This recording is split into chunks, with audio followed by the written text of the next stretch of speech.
So, how in the world did I track down my birth family members after all these years?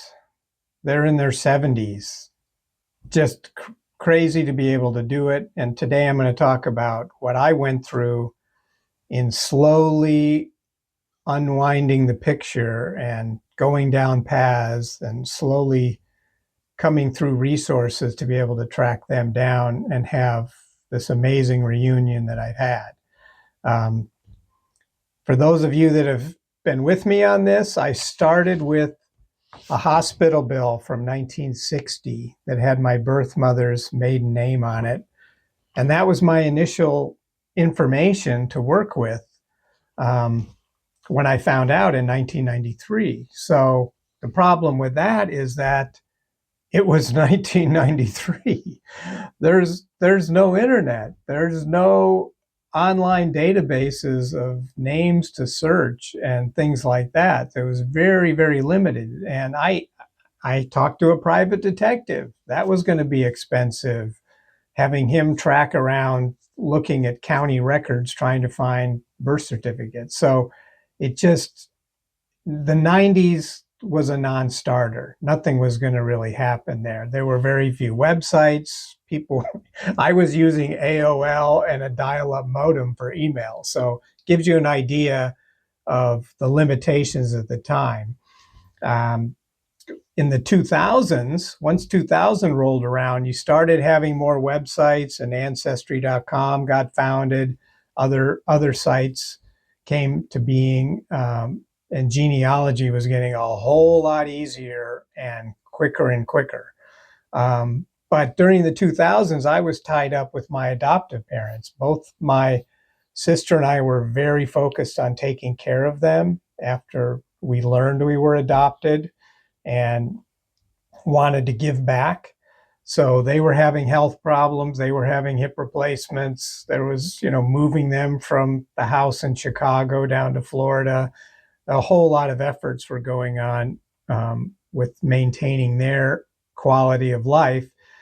And that's what we were both doing. And I, in particular, I was flying across the country on red eyes and doing some things like that to be there for them when they needed it. So searching wasn't part of my DNA at the time. I just and I knew I was rolling the dice that my birth parents I could miss them. They could pass away during this time frame, and um, I didn't know how that was going to play out. But I just didn't have the room in my heart to kind of go down that road and have new experiences with new people at the same time trying to take care and shepherd my elderly parents, um, to their passing. So the 2010s, not much happening, nothing going on there.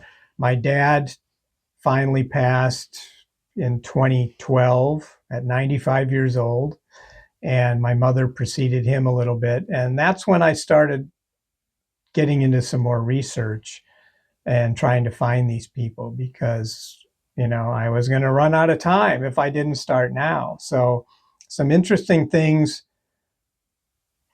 came together at exactly the right time. And I don't know if it's the universe at work or what, but 2013 and 2014, I started doing a little more thinking about it and research.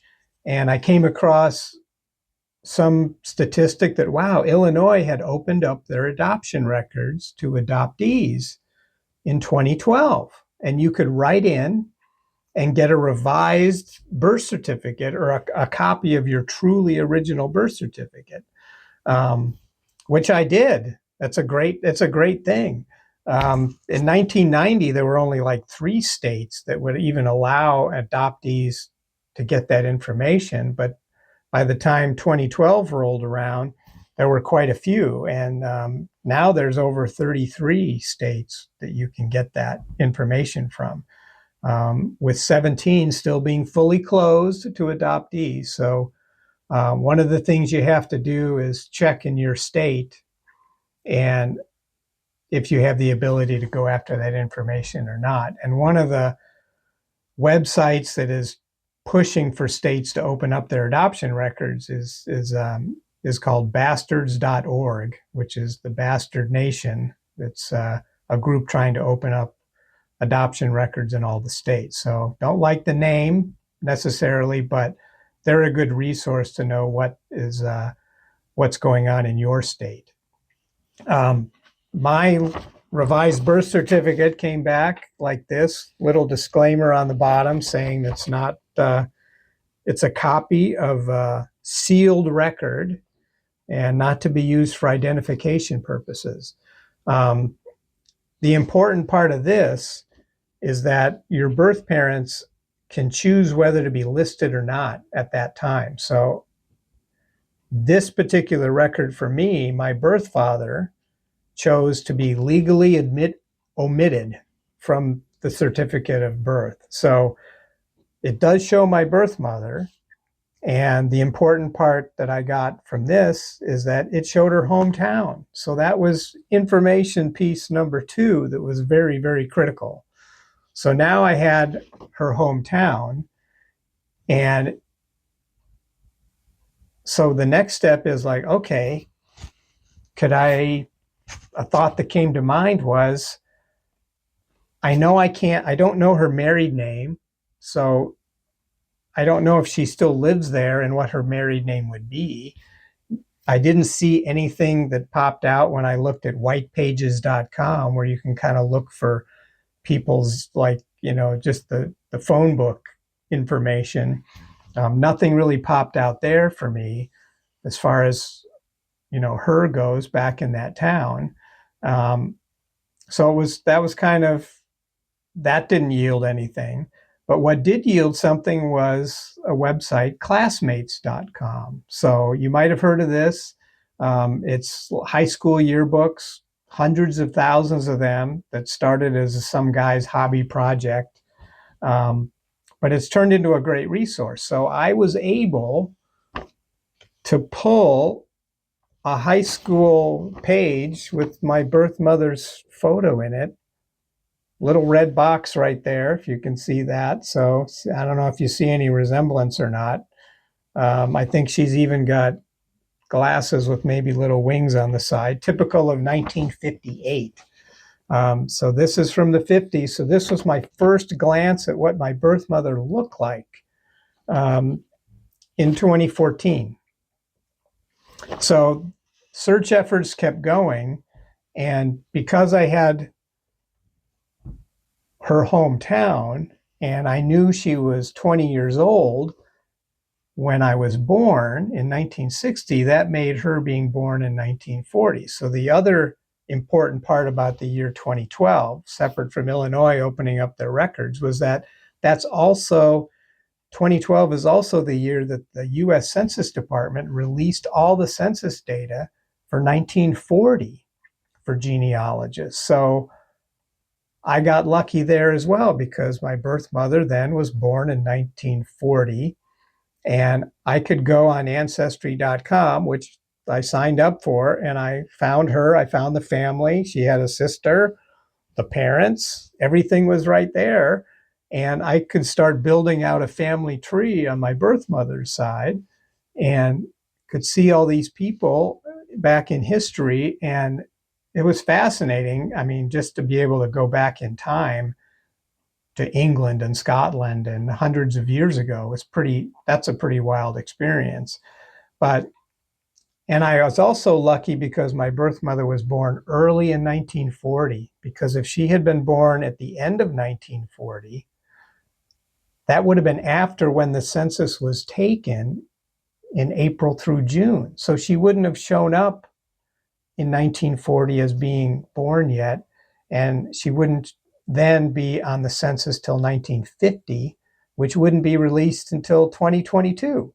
So I got lucky there as well. So now I had the family dynamic. I had the whole ancestry family tree going back in time.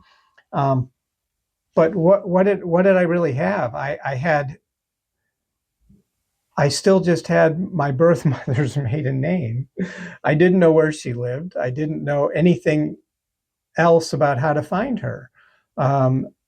so you kind of struggle with, okay, well, what's next? Well, I went back to the high school idea, and because these were maiden names, obviously, and I tried to find a high school reunion group, either that the school district promoted, or that the town had some kind of high school reunion documents or photos or anything like that. So um, there wasn't anything specific to this school that the school district did, because it was a very small school, but I did find a private group that someone had started, and that covered all sorts, many, many years of reunion back, big range of reunion years. And they would, as a group, would coordinate reunions. Sometimes a high school class might only be 7 people left.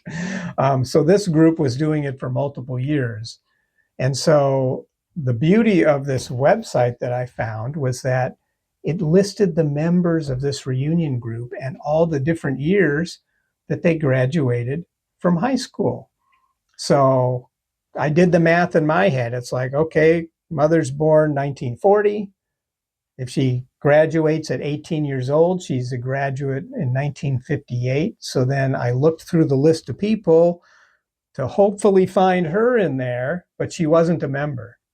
But what I did find was other people listing 1958 as their graduation year. So I'm like, okay, now what's the logical next step with that? And if I mention social media, you're probably not surprised that you'd go down that road. So that's the next thing I did. Now we're talking about 2016, early 2017.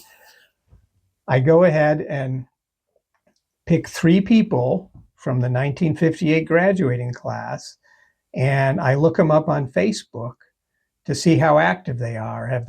Are they posting regularly? Are they, have they not posted in a long time? It could be that they've passed away, they're older, and that's just a legacy there. So I picked 3 people, and I got on and messaged them with very basic information, just like, hey, I'm looking for this person. And again, I got really lucky. One of the people that I contacted was my birth mother's best friend from high school, and they still kept in touch. So I get a response back with an email address for my birth mother. So I'm like, holy cow. I dug in little by little over all these years, and there's an email address for my still alive birth mother in 2017, 57 years later. So the joy and comfort is kind of indescribable. What's really going to be hard to describe is what happens next, which will be in the next episode, which is the initial contact and the reunion and the crazy stuff I learned about having an amazing birth family and the relationship that's gone on since then. So that's what's going to be in the next one. So I hope you'll stick with me, and hope to see you then.